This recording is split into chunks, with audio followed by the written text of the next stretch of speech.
আকাশবাণী খবর পড়ছি নমামি বসুরুদ্র। প্রথমে বিশেষ খবর। লোকসভা নির্বাচনের প্রথম দফায় পশ্চিমবঙ্গ সহ 17টি রাজ্য ও কেন্দ্রশাসিত অঞ্চলের 102টি আসনে 62%-এরও বেশি ভোট পড়েছে। লোকসভা নির্বাচনের তৃতীয় দফার জন্য জমা পড়া মনোনয়নগুলি আজ পরীক্ষা করে দেখা হবে। ইসরায়েলের ওপর হামলা চালানোর জন্য ইরানে নতুন করে জারি নিষেধাজ্ঞার বিষয়ে G7 গোষ্ঠীভুক্ত বিদেশমন্ত্রীরা সতর্ক করে দিয়েছেন। মার্কিন যুক্তরাষ্ট্র পাকিস্তানের ব্যালিস্টিক ক্ষেপণাস্ত্র কর্মকাণ্ডে সরঞ্জাম সরবরাহের জন্য 4টি কোম্পানির ওপর নিষেধাজ্ঞা জারি করেছে। IPL ক্রিকেটে লখনৌ সুপার জায়ান্টস গতরাতে চেন্নাই সুপার কিংসকে 8 উইকেটে হারিয়ে দিয়েছে। আসছে বিস্তারিত খবরে। লোকসভা নির্বাচনের প্রথম দফায় পশ্চিমবঙ্গ সহ 17টি রাজ্য ও 4টি কেন্দ্রশাসিত অঞ্চলে 102টি আসনে 62.37% ভোট পড়েছে। প্রচণ্ড গরম উপেক্ষা করেই সমাজের সর্বস্তরের মানুষ স্বতঃস্ফূর্তভাবে ভোট দেন। দুই একটি বিক্ষিপ্ত ঘটনা ছাড়া মোটের ওপর ভোট পর্ব শান্তিপূর্ণই ছিল বলে জানা গেছে। এই 102টি আসনের মধ্যে 18টি লোকসভা আসন তপশিলি জাতি এবং 11টি তপশিলি উপজাতিদের জন্য সংরক্ষিত। সবচেয়ে বেশি ভোট পড়েছে ত্রিপুরার একটি আসনে 80.17%। পশ্চিমবঙ্গে 3টি লোকসভা আসন কোচবিহার, জলপাইগুড়ি, আলিপুরদুয়ারে গড়ে 77.57% ভোট পড়েছে। এছাড়া উত্তরপ্রদেশের 8টি আসনে 58.49, রাজস্থানের 8টিতে 56.58, বিহারের 4টি আসনে 48.5, অসমের 5টি আসনে 72.1, মহারাষ্ট্রের 5টিতে 55.35 ও উত্তরাখণ্ডের 5টি আসনে 54.06% ভোট পড়ার খবর মিলেছে। তামিলনাড়ুর 39টি আসনের সবকটিতে 65.19 এবং ছত্তিশগড়ের একটি আসনে 63.41% ভোট পড়েছে। ছত্তিশগড়ের বস্তারের 56টি গ্রামের বাসিন্দা এবং গ্রেট নিকোবরের সম্পেন উপজাতির মানুষ এই প্রথমবার তাদের ভোটাধিকার প্রয়োগ করেন। এই পর্বে মোট 1625 জন প্রতিদ্বন্দ্বিতা আসরে ছিলেন। এদের মধ্যে উল্লেখযোগ্য হলেন বিজেপি নেতা কেন্দ্রীয় মন্ত্রী নীতিন গড়করি, সর্বানন্দ সোনোয়াল, কিরেন রিজিজু, ডক্টর জিতেন্দ্র সিং, সঞ্জীব বালিয়ান, তামিলিসাই সৌন্দররাজন, নিশীথ প্রামাণিক, কংগ্রেস নেতা গৌরব গগৈ, কার্তি চিদম্বরম, নকুলনাথ, ডিএমকে দয়ানিধি মারান প্রমুখ।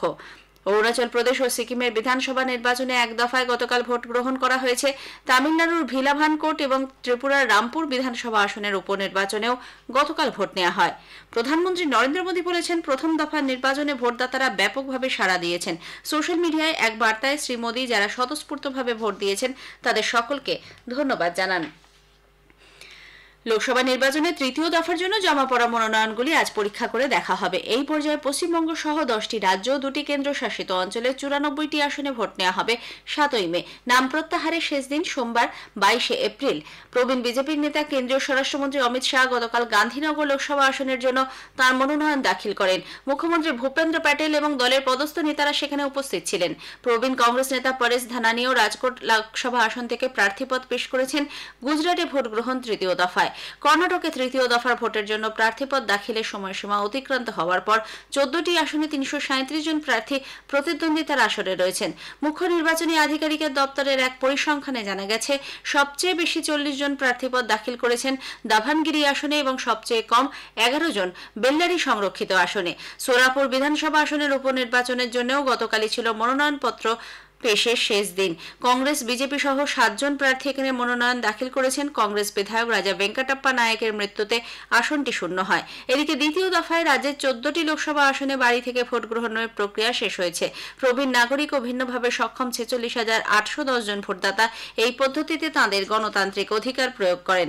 অসমেও তৃতীয় দফার জন্য 60 জন প্রার্থী মনোনয়নপত্র দাখিল করেছেন। এই দফায় রাজ্যের গুয়াহাটি, বরপেটা, কোকরাঝাড় ও ধুবড়ি এই 4টি আসনে ভোট নেওয়া হবে। লোকসভা নির্বাচনে বহুজন সমাজ পার্টি বিএসপি তাদের ষষ্ঠ প্রার্থী তালিকা প্রকাশ করেছে। এই তালিকায় আছে 11 জন প্রার্থীর নাম। বারাণসী আসনে প্রধানমন্ত্রী নরেন্দ্র মোদীর বিরুদ্ধে বিএসপি তাদের প্রার্থী বদল করেছে। আথার জামাল লারির বিরুদ্ধে সেখানে সৈয়দ নিয়াজ আলী প্রতিদ্বন্দ্বিতা করবেন। প্রতিরক্ষা গবেষণা ও উন্নয়ন সংস্থা ডিআরডিও হিন্দুস্তান অ্যারোনটিক্স লিমিটেড হেলকে দেশীয় পদ্ধতিতে তৈরি প্রথম দফার এয়ার ব্রেক কন্ট্রোল মডিউল তুলে দিয়েছে।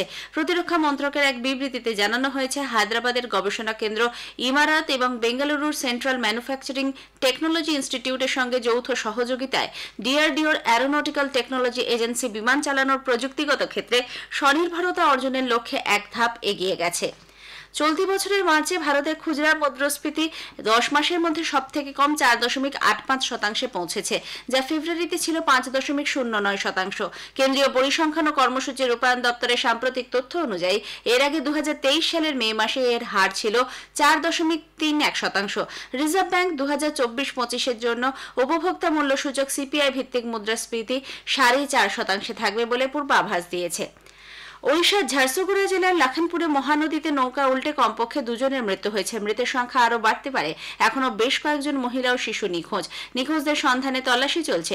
নৌকাটিতে প্রায় 50 জন যাত্রী ছিলেন। এরা সকলেই ছত্তিশগড়ের বাসিন্দা।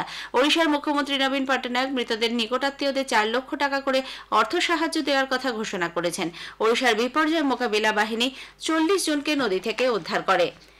পাঞ্জাবের সাংরুর কারাগারে গত রাতে আবাসিকদের মধ্যে সংঘর্ষে 2 বন্দীর মৃত্যু হয়েছে। পুলিশ সূত্রে জানা গেছে, হঠাৎই বন্দীদের মধ্যে মারাত্মক সংঘর্ষ বাধে। রক্তাক্ত অবস্থায় 4 বন্দীকে পাতিয়ালা হাসপাতালে নিয়ে আসা হলে সেখানেই 2 জনের মৃত্যু হয়। আরও 2 জন আশঙ্কাজনক অবস্থায় হাসপাতালে চিকিৎসাধীন। পুলিশ ঘটনার তদন্ত শুরু করেছে। এই খবর আপনারা শুনছেন আকাশবাণী থেকে। ইসরায়েল লক্ষ্য করে ক্ষেপণাস্ত্র ও ড্রোন হামলা চালানোর জন্য ইরানের ওপর নতুন করে জারি নিষেধাজ্ঞার বিষয়ে G7 গোষ্ঠীভুক্ত বিদেশমন্ত্রীরা সতর্ক করে দিয়েছেন। উভয় পক্ষের কাছেই উত্তেজনা প্রশমনের জন্য আবেদন জানানো হয়েছে। ইতালির কেপ্রিতে মন্ত্রীদের বৈঠকে সেদেশের বিদেশমন্ত্রী অ্যান্তোনিও তাজানি বলেন, নতুন করে সৃষ্ট পরিস্থিতির ফলে শিল্প বৈঠকের লক্ষ্য পাল্টে গেছে। এর আগে গত সপ্তাহে ইরানের চালানো হামলার প্রত্যুত্তরে ইসরায়েলও পাল্টা আক্রমণ চালায়। জানা গেছে, ইরানের প্রধান বিমান ঘাঁটি এবং ইস্পাহান শহরের পরমাণু কেন্দ্র থেকে এই আক্রমণ প্রতিহত করা হয়েছে। মার্কিন যুক্তরাষ্ট্র G7 গোষ্ঠীর বিদেশমন্ত্রীদের জানিয়েছে, ইরানের ওপর ইসরায়েলের ড্রোন হামলার বিষয়ে তারা শেষ মুহূর্তে খবর পেয়েছে এবং এতে তাদের কোনো ভূমিকা নেই। এদিকে গাজায় আঞ্চলিক স্থিতাবস্থা বজায় রাখার বিষয়ে মার্কিন প্রতিরক্ষা সচিব লয়েড অস্টিন ইসরায়েলের প্রতিরক্ষামন্ত্রী ইয়ভ গ্যালান্টের সঙ্গে কথা বলেছেন। ওই অঞ্চলের নাগরিকদের কাছে মানবিক ত্রাণ সহায়তা পৌঁছে দেওয়ার কাজে গতি আনার ব্যাপারেও তাদের মধ্যে কথা হয়েছে। মার্কিন যুক্তরাষ্ট্র হিংসাকে প্রশ্রয় দেবার দায়ে অভিযুক্ত এক ইসরায়েলের জন্য অর্থ সংগ্রহের অভিযোগে সেদেশের জাতীয় নিরাপত্তা মন্ত্রী এবং তার 2 সহযোগী সংস্থার উপর নিষেধাজ্ঞা আরোপ করেছে, যারা ওয়েস্ট ব্যাংক এলাকায় নতুন করে উত্তেজনা বৃদ্ধির জন্য ওয়াশিংটনকে দোষী সাব্যস্ত করছে। তাদের বিরুদ্ধেই এই পদক্ষেপ। জাতীয় সুরক্ষার নামে আরব এবং ইহুদি নন এমন সম্প্রদায়ের সঙ্গে মিলে ইহুদিদের বিরোধিতাকারী দক্ষিণপন্থী লেহাবা গোষ্ঠীর প্রতিষ্ঠাতা এবং নেতা বেন জিওন গপস্টেইনের ওপর এই নিষেধাজ্ঞা জারি করেছে আমেরিকা। এছাড়াও অর্থ সংগ্রহের জন্য গৃহীত অনলাইন মাউন্ট হেব্রন গোষ্ঠী ও ক্রাউড ফান্ডিং ওয়েবসাইট সোম অ্যাসিরাইজের ক্ষেত্রেও একই সিদ্ধান্ত নেওয়া হয়েছে। অন্যদিকে আমেরিকা পাকিস্তানে ব্যালিস্টিক ক্ষেপণাস্ত্র কর্মকাণ্ডে সরঞ্জাম সরবরাহের জন্য 4টি কোম্পানির ওপর নিষেধাজ্ঞা জারি করেছে।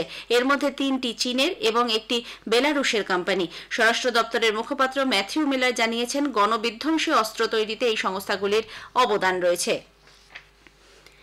মায়ানমারের রাখাইন প্রদেশে সশস্ত্র বিদ্রোহী গোষ্ঠী এবং সেদেশের সেনাবাহিনীর মধ্যে সংঘর্ষের ফলে 13 জনের বেশি সীমান্তরক্ষী পুলিশ বিজিপি জওয়ান বাংলাদেশে আশ্রয় নিয়েছেন। বাংলাদেশের সীমান্তরক্ষী বাহিনীর জনসংযোগ আধিকারিক শারিফুল ইসলাম জানিয়েছেন, এ পর্যন্ত মোট 274 জন বিজেপি সদস্য সেদেশের আশ্রয়ে রয়েছেন।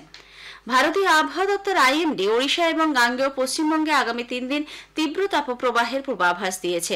এছাড়াও ঝাড়খণ্ড, উত্তর কোঙ্কণ, সৌরাষ্ট্র, মধ্য মহারাষ্ট্র, অন্ধ্রপ্রদেশের উপকূল অঞ্চল, তেলেঙ্গানা, তামিলনাড়ু এবং পুদুচেরিতেও তাপপ্রবাহ চলবে।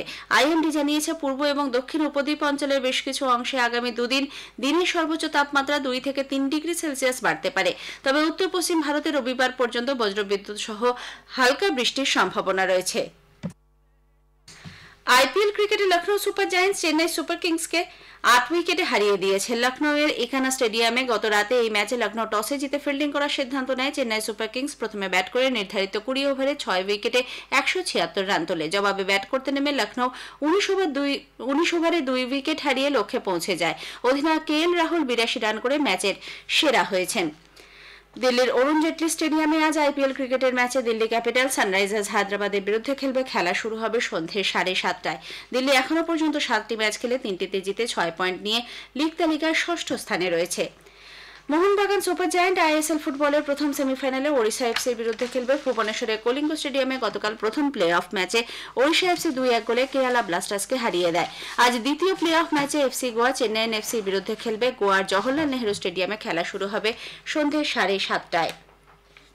শেষ করার আগে খবরের বিশেষ কিছু অংশ আরও একবার। লোকসভা নির্বাচনের প্রথম দফায় পশ্চিমবঙ্গ সহ 17টি রাজ্য, 4টি কেন্দ্রশাসিত অঞ্চলের 102টি আসনে 62%-এরও বেশি ভোট পড়েছে। তৃতীয় দফার জন্য জমা পড়া মনোনয়নগুলি আজ পরীক্ষা করে দেখা হবে। খবর শেষ হলো।